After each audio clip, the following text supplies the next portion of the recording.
Welcome to the exciting universe of music theory. Are you ready to learn? Then let's begin. Today we will talk about Scale 2935, Modygic, which sounds like this.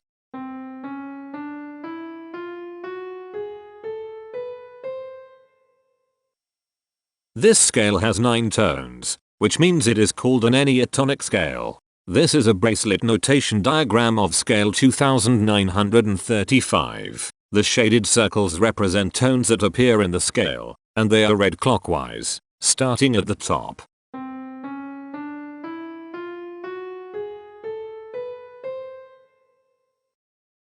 The pitch class set for this scale is 0, 1, 2, 4, 5, 6, 8, 9, 11. The fault class is 911. This set is not prime.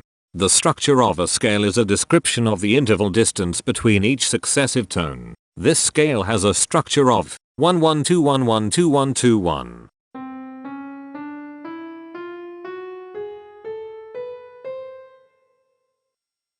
The binary representation of this scale is determined by mapping tones of the scale to binary digits. Each binary digit represents a power of 2.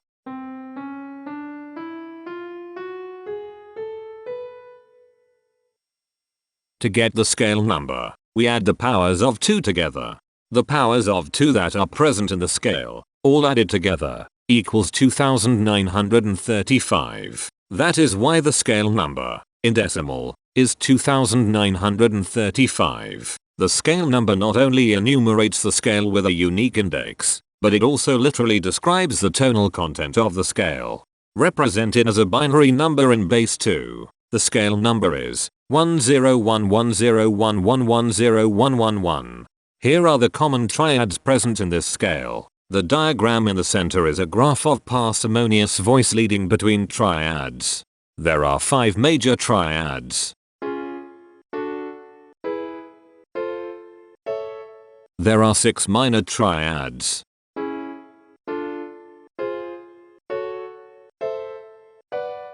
There are 2 augmented triads. There are 5 diminished triads. Here is a Hamiltonian path of parsimonious voice leading that uses all the triads.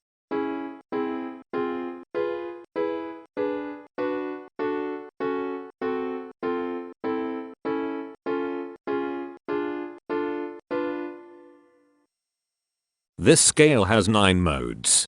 The first mode is itself. The second mode is scale 3515, also known as Moorish Phrygian. It sounds like this.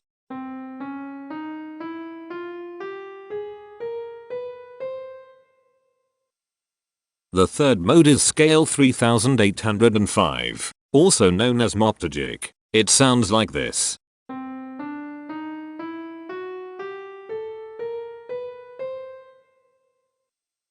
The fourth mode is scale 1975, also known as Larigic. It sounds like this.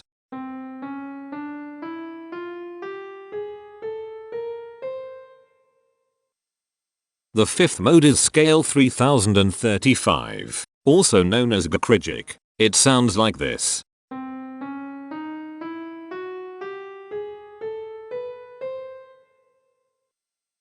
The sixth mode is scale 3565, also known as Larigic. It sounds like this.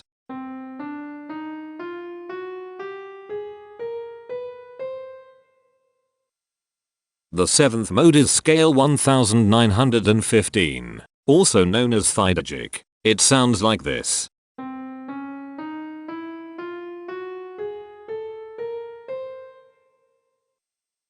The eighth mode is scale 3005, also known as Larigic. It sounds like this.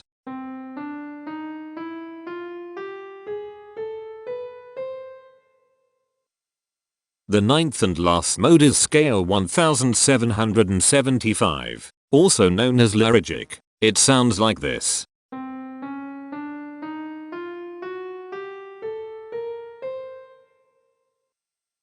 Imperfections are tones that have no tone, a perfect fifth interval above them. This scale has two imperfections. They are at positions here and here. Hemitones are instances where two tones in the scale are a semitone apart. This scale has 6 hemitones. They are at positions here, here, here, here, here, and here. Cohemitones are instances where two hemitones are beside each other. This scale has 3 cohemitones. They are at positions here, here, and here. The distribution spectra describes the size of each of the scale steps, which in turn describes how evenly spaced the tones are. A generic interval is how many scale steps are between one tone and another. A specific interval is how many semitones apart they are. The generic interval of one scale step comes in 2 different specific interval sizes, 1 semitone and 2 semitones. The spectrum width of this generic interval is the highest, 2, minus the lowest, 1, which equals 1. The generic interval of 2 scale steps comes in 2 different specific interval sizes, 2 semitones and 3 semitones. The spectrum width of this generic interval is 1. The generic interval of 3 scale steps comes in 3 different specific interval sizes, 3 semitones, 4 semitones, and 5 semitones. The spectrum width of this generic interval is 2. The generic interval of 4 scale steps comes in 2 different specific interval sizes, 5 semitones and 6 semitones. The spectrum width of this generic interval is 1. The generic interval of 5 scale steps comes in 2 different specific interval sizes, 6 semitones and 7 semitones. The spectrum width of this generic interval is 1. The generic interval of 6 scale steps comes in 3 different specific interval sizes, 7 semitones, 8 semitones, and 9 semitones. The spectrum width of this generic interval is 2. The generic interval of 7 scale steps comes in 2 different specific interval sizes, 9 semitones and 10 semitones. The spectrum width of this generic interval is 1. And finally, the generic interval of 8 scale steps comes in 2 different specific interval sizes, 10 semitones and 11 semitones. The spectrum width of this generic interval is 1.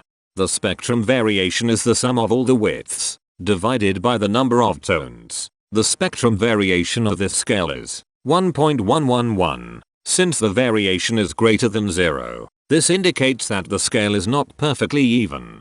The highest spectrum width is 2. Since this is greater than 1, we know that this scale is not maximally even.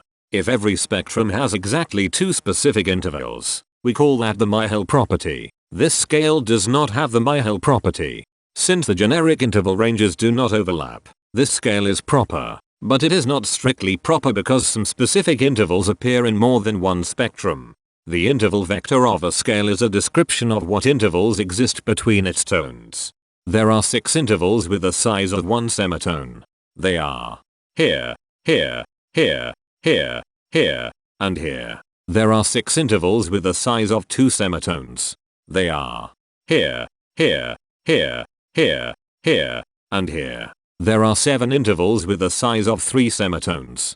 They are here, here, here, here, here, here, and here. There are 7 intervals with the size of 4 semitones. They are here, here, here, here, here, here, and here. There are 7 intervals with the size of 5 semitones. They are here, here, here, here, here, here, and here. There are 3 intervals with the size of 6 semitones. They are here, here, and here. Each interval does not appear in this scale a unique number of times, so this is not a deep scale.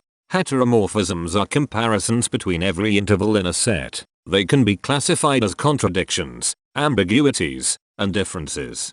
A contradiction exists when a small generic interval has a bigger specific size than a larger generic interval. For example, if a generic third interval has a larger size in semitones than a generic fourth interval, that is a contradiction. The number of contradictions in this scale is 0. An ambiguity exists when 2 intervals have the same specific size, but they have different generic intervals. For example, if a generic fourth and a generic third interval are the same size in semitones, that is an ambiguity. The number of ambiguities in this scale is 51. A difference exists when 2 intervals have the same generic size, but different specific sizes. For example, a major third and a minor third both have the same generic size, but they have different sizes when measured in semitones. The number of differences in this scale is 138. The coherence quotient measures the proportion of ambiguities and contradictions among a set's intervals. A scale with a higher coherence quotient is a good candidate for musical usefulness. The coherence quotient is 0.89. The sameness quotient measures the proportion of heteromorphic differences among a set's intervals. A scale with a higher sameness has fewer differences, so it is also a good candidate for musical usefulness. The sameness quotient is 0.521. This scale has no reflective symmetry. This scale has a different pattern of intervals ascending and descending, so it is not palindromic. This scale has no ridge tones. The balance of a scale depends whether the tones are spaced equally enough for the center of gravity to be in the center of the scale.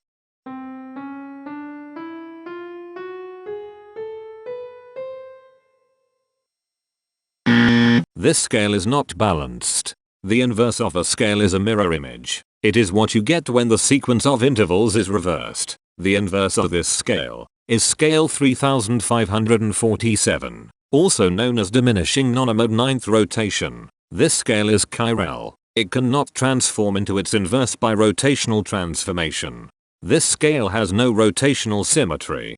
For even more detail about this scale, visit ianring.com/musictheory/scales/2935. If you found this video informative, please consider supporting this channel by becoming a patron. Of course, not everyone has the means to support a project like this one financially, and that's okay. But if you are able to spare just $1 a month, your help is deeply appreciated. It will not only allow others to continue enjoying this series for free, but will also go toward improving the quality and quantity of music theory resources we can provide. Go to patreon.com/musictheory and join others like yourselves who totally geek out on all this nerdy stuff. Thank you to these Patreon patrons.